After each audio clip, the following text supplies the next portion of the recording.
Hi, can you hear me? Yes, I can. How are you? Okay, good. I'm good. I'm outside. I have my headphones on, so I was just making sure the sound is good. Such nice ambiance. It is. I'm in Chicago right now for an event here. Okay, great. So, yeah. Wonderful. Well, I'm Allison Frenzel. I'm one of the owners at Fabled. Thank you so Hi. much for lending your time for us.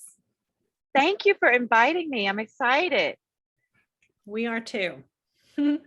Well, great. Well, if it's okay, I know you have limited time, so we will go right through in. the questions. So welcome Okay. to everybody who is here. We're so excited to interview. I want to say it all correctly.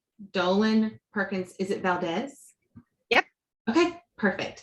Introduce her and her wonderful book, Take My Hand. If you haven't read it yet, I recommend that you read it. If you want this to be spoiler free, this will be sent out as a recording, so you can feel free to shut down your computer and come back and watch this after you finish the book. But it is a wonderful book, and we're so glad to have her. She has a limited time of 30 minutes. And so Elizabeth and I are going to like rapid fire ask you questions. We had a hard time, like, okay, we can answer this and this and this.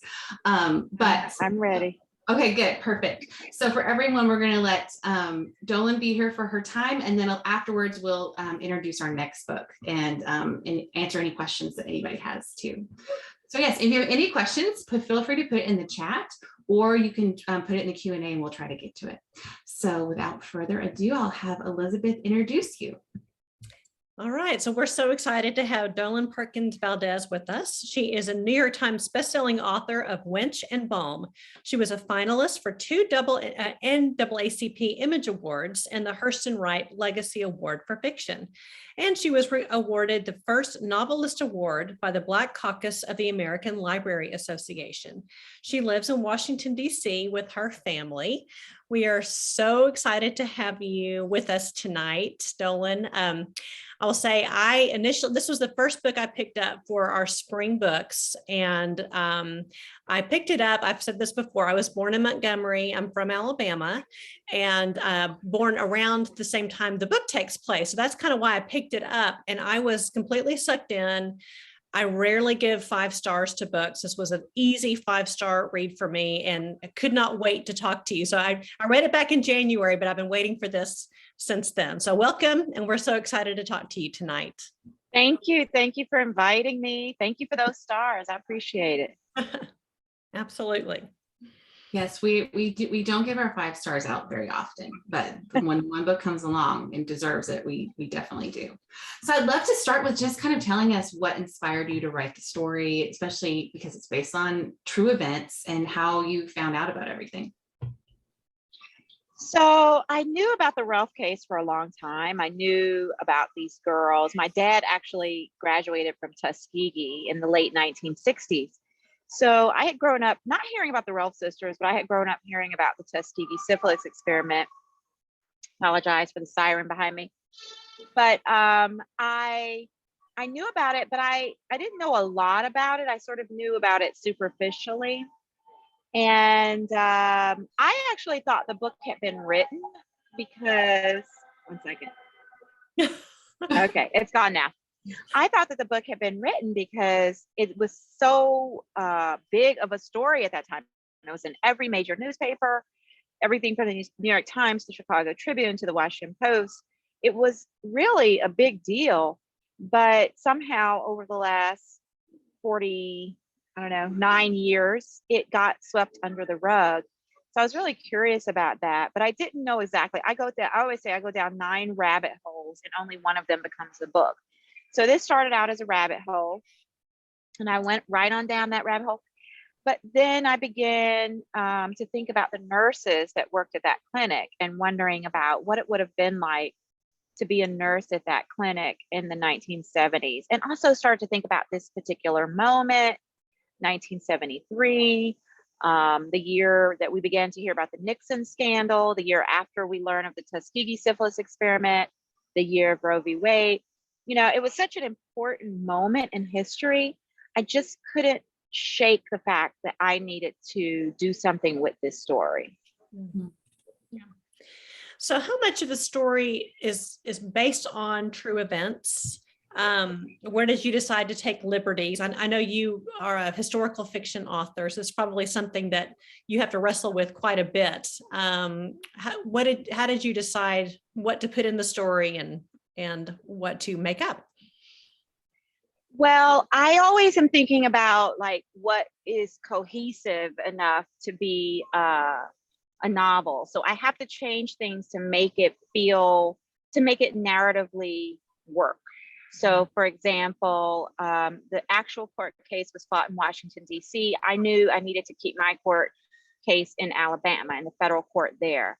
The actual girls were 12 and 14 years old. My girls are 11 and 13.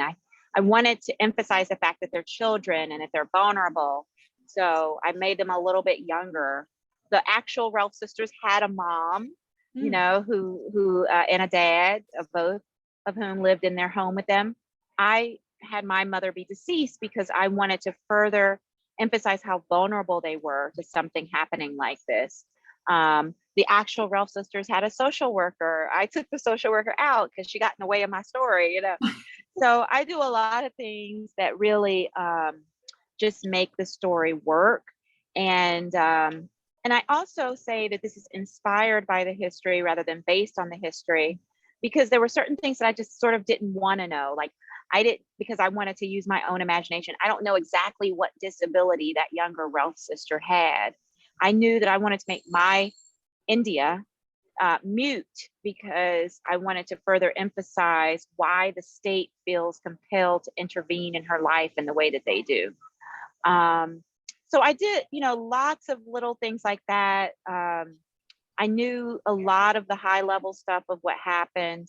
I did a lot of research just about Montgomery and the streets and the actual clinic, what it looked like. My description of the clinic in the book is pretty true to what the clinic looked like. I took a lot of time, probably wasted time, trying to figure out what Ted Kennedy's office looked like, you know, so that I could, you know, capture that moment. So I think, you know, the way I think about this is the closest story I've had to something that actually happened. And the way that I thought about it was everything that happens in real life doesn't necessarily make for a good book. So I had to really create a book out of that real life story. And is there any nonfiction that you would recommend to us if we wanted to further educate ourselves on what actually happened? Oh yeah, there's a book called, you know, Medical Apartheid by Harriet Washington that talks a lot about the history of medical experimentation on Blacks. That goes on that side. There's Killing the Black Body by Dorothy Roberts, which talks about reproductive justice. There's quite a few books. I think we're coming out with, I think my publisher and I are coming out both with a playlist of the music from the era, a list of organizations, if anybody wants to get involved with issues of reproductive justice, and also a suggested reading list. I also wrote a suggested reading list. I forget which website, but if you Google it, there's a bunch of books that I recommended. And there's also some novels that you can read in addition to mine that are on that list that really help us to think about the kinds of conversations that we're about to have in this country. Very good. Thank you. Definitely. I loved reading the court case. And when I was reading it, I was like, this feels very true to like, even like objection leading, all of those things. Did that part come directly from that court case? It didn't, because I couldn't find the transcripts. And let me tell you, I looked Wow. high and low for those transcripts. I was at the National Archives. And the reason is because, you know, this is before these transcripts were digitized. So it was very, very hard to find. I never found it, which was probably a good thing, right? That I didn't find those transcripts. And so then I honestly, I am not over exaggerating when I say that I spent 2 years stressing over the trial. And of course, once the book went through editing, all of that got boiled down to like 3 chapters. It originally was like 6, 7 chapters of court stuff. Right. And it got boiled down. But I was really nervous about whether or not I was getting it right. I asked my girlfriend, who's a lawyer, I said, can you help me with this trial stuff? And she said, oh, just watch Law and Order, you'll be fine. and then I asked and my husband to help me, and he just gave me Robert's rules. I think it's Robert's rules of civil procedure, or rules of civil procedure. And I looked at that, and I didn't know what that was talking about. And so I did, I used what little things I could take from, I don't know, honestly, TV and stuff like that. And then I asked lawyer friends to read the chapters to just make sure I hadn't messed anything up. And then I just cut myself some grace, and just like, I know somebody is going to correct me on some things. Well, I'm impressed, because I was totally duped in thinking it was directly from the case. And Elizabeth's husband is a lawyer, and I've watched a lot of the Johnny Depp trials. That's the only Uh-huh. Basically an expert. So, right. So I was totally duped. I thought it was very, Uh-huh. very, very accurate to a trial situation. Uh-huh. Let's talk about Sybil. I thought it was so interesting that this story is told from her perspective. Can you talk about your decision on that? So that's the thing. I didn't know what at the beginning of thinking about this story, I didn't know what the story was going to be, because I didn't know whose story it was, right? Like, whose story am I telling? And I was reading in the Montgomery Advertiser, which is the local newspaper, and the original lawsuit was filed against the clinic and the supervising nurse. The supervising nurse was interviewed by the newspaper. She was a white woman. She said it must have been okay when we sterilized the girls, because all of the 8 nurses who worked at the clinic were Black. And I thought, what are you talking about? And that was when my imagination just started to light up, and I started to try to find out anything about those nurses I could, but I couldn't find them. That nothing else appeared about them in the newspapers. I couldn't find anything. I couldn't find their names, even in the medical records. I couldn't find. So I began to imagine what it would have been like to be a nurse working at that clinic at that time. I came up with Sybil. I knew that Sybil would be of a completely different class than the family, because she's a recent college graduate. She's a nurse. But I decided to really emphasize that a little bit by making her father a physician, and making her mother an artist, and making them be a little bit more upper middle class, so that I could see what happens in the encounter between her and his family, which lives in, abject poverty, really. And so I began to think about, just that encounter. And that was really when I knew that I had a novel. And that was when I knew this was going to be a story told from the perspective of this nurse. And I tell people, like, this character appeared to me fully formed. Like, she was whispering in my ear saying, like, this is the story I want you to write. This is what happened. This is who I am. This is what I want you to tell. The other characters I had to work on a little bit, but Sybil came to me fully formed as a character, which is rare, I feel, for a writer. I love that too. She knew who she was from the start. So one of the things that the book focuses on is class saviorism. Sybil has good intentions, but tiptoes along the fine line of helping versus taking away the free will of the Williams family. How can we as women navigate that better? And I think of, maybe it's that Christian Southern woman always wants to help. That's what we want to do. But really, in this book, it really kind of shows maybe that's not what we need to do. I mean, what are your thoughts on that? It's interesting.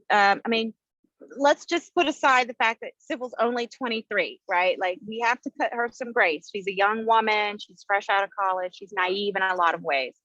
But I think, one of the very first lessons, okay, and this is just the first 3 chapters. I'm not doing any spoilers, the first 3 chapters. Okay. So one of the very first things she learns is that the younger sister has been put on birth control and has not started her cycle yet. And she's enraged and shocked by this and cannot believe it. And the only real reason she can make out for why this has happened is because no one asked the girl, right? Or no one asked the family. And so one of the very first lessons for us as do-gooders, as people who want to help people, is to listen. And that's the very first lesson she learns, is that it's really important to listen and to hear people. And I think it's a difficult line for all of us to walk, those of us who want to do things and to try to help people. And I was just hearing from someone today who said, well, I don't see anything wrong with anything Civil did. If it had been me, I would have, if the family needed food, I would have given it to them. If the family needed housing, I would have found it for them if it was in my power. If the family needed this, they kind of went through all the things that Civil had done for the family and said they did not think she was overstepping. And I get that. And I understand that. And I hear that because whether at 23 or 43 or 63, I think a lot of us feel the same way, that if it's something we can do that will help ease someone's life, we will. But, there's a fine line, and the reason there's a fine line is that these people are not children. This is a family. This is an adult family. These are, Mace, their father, is a grown man trying his best to do for his family. And there's a part of what, when she's doing all that stuff, it's shaming to him. And she's got to learn to understand that he's worked his whole life to provide for his family. And then she comes along and waves a magic wand. Now he admits that it's some of this stuff she's doing is good, but she's got to be real sensitive to his feelings of inadequacy and his feelings of, not being able to do it himself. So I think that's a lesson for all of us, to just be really mindful of the consequences of our good deeds, So true. I will say how much I really loved the intentionality of when you were talking about the characters who had made bad choices and talked about that they had good intentions in their limited scope of understanding these things. I felt like you really gave a lot of grace to those characters. What are kind of the dangers of good intentions, and how do you feel like our responsibility is when there is fallout for what we think is good and it turns out not to be? The danger is really when we stop listening. Mm-hmm. I think the danger is when we stop respecting people as individuals who need to have a say in their outcomes. Mm-hmm. I was telling this story earlier today. My husband told me one time he saw this man sitting outside of a fast food restaurant, and he had a cup, and people were dropping money in the cup. And somebody went inside the restaurant and bought a sandwich. And when they went out, they gave the man the sandwich. And he thanked them, and they walked on off, feeling good about themselves. And he walked into that restaurant and he asked them to give him the money back for the sandwich. And I asked my husband, I said, well, what did you make of that? What were your thoughts? And he said, I think people want to say in what good deeds we give them. He didn't ask for a sandwich. He wanted money, And I thought that was a real interesting perspective, because the assumption from the person, the do-gooder, was that he was hungry. Well, maybe he wasn't hungry, So I think that for all of us trying to do this work, we need to just make sure that it's a two-way dialogue, Yeah. So true. Elizabeth, why don't you ask the next one? Okay. So, I love a book that garners a lot of discussion. And when I was reading Take My Hand, I thought, oh my goodness, this one is going to garner a lot of discussion. And little did I know in January, when I read this, what was going to be going on in the news right now. So obviously this is a timely subject, as the nation seems focused on how much the government is allowed to dictate what happens primarily to women's bodies. Is there a good way to, this is a loaded question, Dolen, sorry. Is there a good way to navigate personal agency, what the government owes its citizens, government reach, and free will in a way that won't split us apart? And the reason I asked this, I worked in home care for 18 years. And I had a patient when I was 23 who had 7 children under the age of 10, and every single one of them were disabled on Medicaid. And I kind of thought, I mean, there's something about this story that I think, how much does the government owe its citizens? And it's a tough subject, but I know, this is definitely in the news right now. And what do you think about that in terms of, what does the government, how far should the government reach? And do we owe the government anything in return? I don't have any, people have been writing me saying like, your book is so timely and, this is a moment you need to capitalize on this. And, I don't have an op-ed waiting in the drawer, waiting to be published. I didn't plan this. I've been working on this book for 7 years, and I'm a historical fiction writer for a reason. So I don't have to deal with contemporary things. So there's a part of me that would like to say, I don't have any magic answers or words to address it, other than to say that I hope, as we embark on what I believe are going to be very, very painful conversations, painful for our country over the next several months. It's going to be really difficult waters, y'all. We need to prepare ourselves for some painful conversations.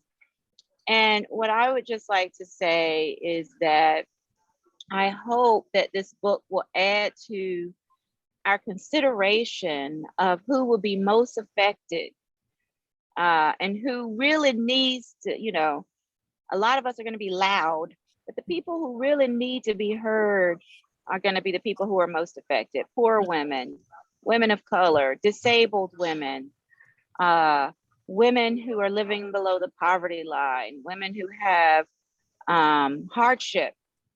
And I would just say, in terms of our responsibility is to make sure they have a voice and to make sure that they are part of this conversation, however that might look, whether it be through community organizations or whatnot. But I think this is as it has always been, a very different conversation for those of us with resources versus for those of us who don't have resources. And I'm just hopeful that people will read this book and just remember, and you just mentioned, a woman with 7 kids under 10 with disabilities.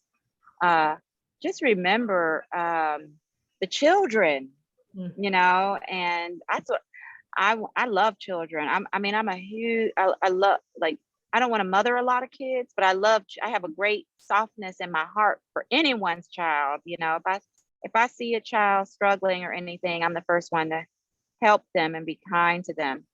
And I want to just keep them front and center in this. I think women should be front and center, but also children. Good answer. Yes, good answer. Whenever Elizabeth read that one, I was like, oh my, that's an essay question for a college application. Very, very good. Okay, so left turn here. Sybil's relationship with Mace. I was fascinated first about that, and then how nothing really happened. Like, talk about your decision for their attraction to each other. Okay, so tiny little spoiler for people. Yes, a tiny spoiler. We did tell everyone that most people have read the book who are in this. Okay, tiny. Yes. So my girlfriend texted me the other day, y'all, and she said, my mom wanted me to tell you that she's mad at you. And I said, why? And she said, because Sybil kissed him and she didn't like that. And I said, it was just a kiss. She's 23. And then I also said, and tell her he's not married. It's not like he's married. So anyway, so she texted her mom, and her mom wrote me back and said, she's still mad at you. So, I mean, I would say, part of Sybil's overreach is she imagines them as her family. She has this little fantasy that the girls are her girls. And she has to check herself on that, and we think about how people will often talk, like, people talk about their housekeeper as being part of the family, or, someone who works for them. And you have to be very, very careful with that, because those people have their own families, you know? And they may not And think you're their family. no, I mean, you have all the power. You're their employer. Yeah. They may be very, very fond of you. And they may really appreciate everything, but you still have the power to fire them. So it's very difficult because with real family, you can tell them what you think. You can mouth off, you know, and hang up the phone and say what you feel and mean what you say. So, you know, I wanted Civil to have some moments that she shouldn't be doing, but she does. And you know, as a character, I was kind of in love with Mace a little bit. You know, I think he's smart and he's prideful and he's kind of flawed. You know, he's actually kind of too prideful sometimes. But you know, he's also real country, and you know, he wants to learn how to read, but he wants to do it on his terms. And you know, there was just something about him that really appealed to me, both as a reader and as a woman. Yes, I was rooting for him a lot. Yeah, I was rooting for him too. All right, Dolen, we have 2 minutes left, so we're going to get you out just in the nick of time. But I have one last question for you. Okay. Read a little bit in the book. So in the book, Civil recounts, our little family managed to live dignified in undignified times. Daddy shined his shoes every morning. Mama wore earrings. These little acts might seem simple to you, but baby, let me tell you, they held back the storm. So what is the significance to you of living dignified for both Civil's family and the Williams family? Oh, it's so important, isn't it? To live dignified, to, you know, to shine your shoes and to put on lipstick. You know, I remember in the depths of COVID, I would be going anywhere from the house and I would put some lipstick on just to remind myself that, you know, there was a life out there to be lived. You know, I remember my grandmother who, you know, my grandmother was born, she's gone now, but she was born in 1909. And every picture I have of my grandmother, she's smiling, every single one. And she lived through 2 world wars and Vietnam and Jim Crow and the Depression. I mean, she lived through so many turbulent moments in the 20th century. But when I remember she was so sweet. When I was a little girl, she taught me how to crochet. We would cook.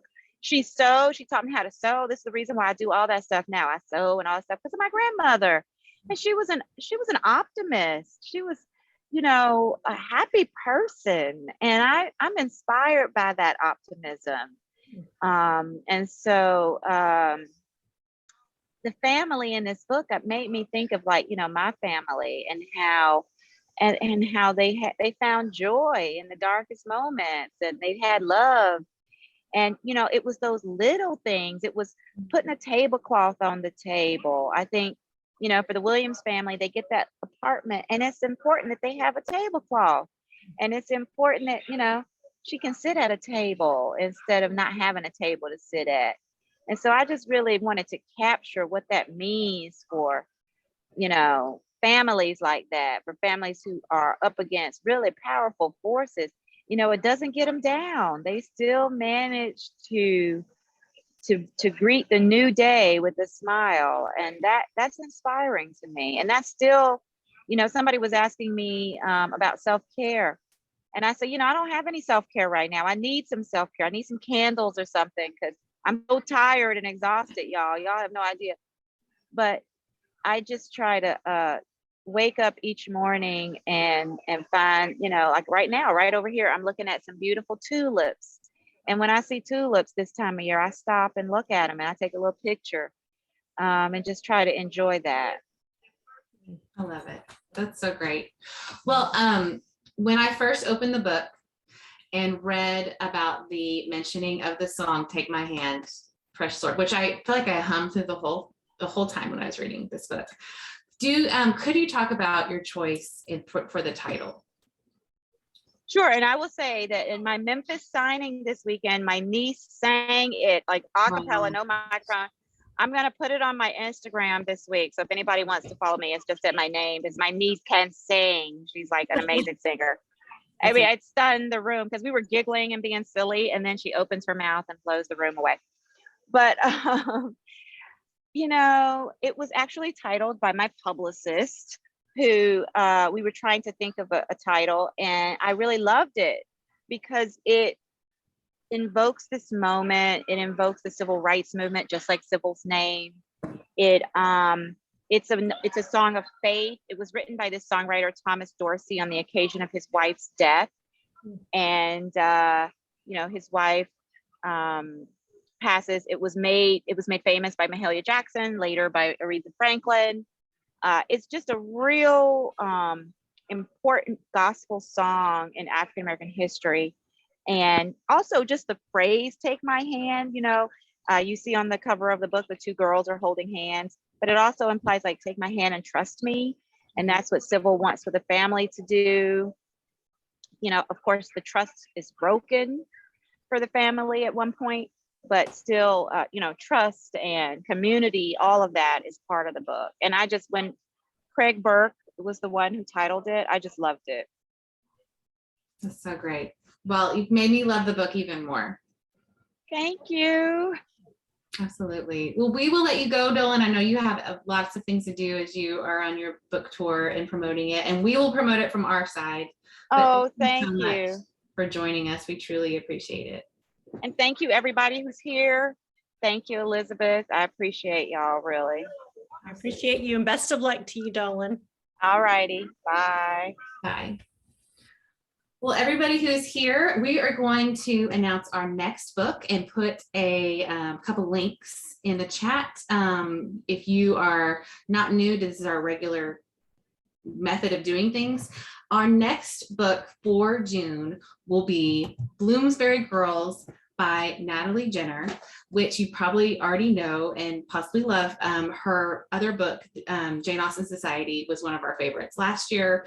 I read this. Elizabeth, you read this one? I can't remember if you've read this. I haven't read. This is the first time I haven't read it first. This is my pick, right? This is you. It's all you. This book is, in my opinion, even better than Jane Austen's Society. And if you love books and bookstores, which I mean, of course we do around here, you will absolutely love it. It also takes one of the characters from Jane Austen's Society and puts her in this story. It is a story of how she gets a job in a bookstore after World War II, every character who works in the bookstore, and it's called Bloomsbury Books, and the attempt of the women in the bookstore to make the bookstore better. It is the most charming book lover book ever. You will love it so much. I feel like maybe I'm selling it too hard, but I really believe that in my heart. You will love it. It's nice having a breath of fresh air. Take My Hand was kind of heavy, so we're doing yes. And this one is like just delightful. Seriously. I put the Zoom link to sign up for next month in the chat right here. We'll also email this out tomorrow, 24 hours from now. It will come in your inbox. And I've also put a link to the book on Fabled's website, so feel free to buy it from us. Thank you guys so much for joining us, and we really hope to see you next month. See you later. See ya.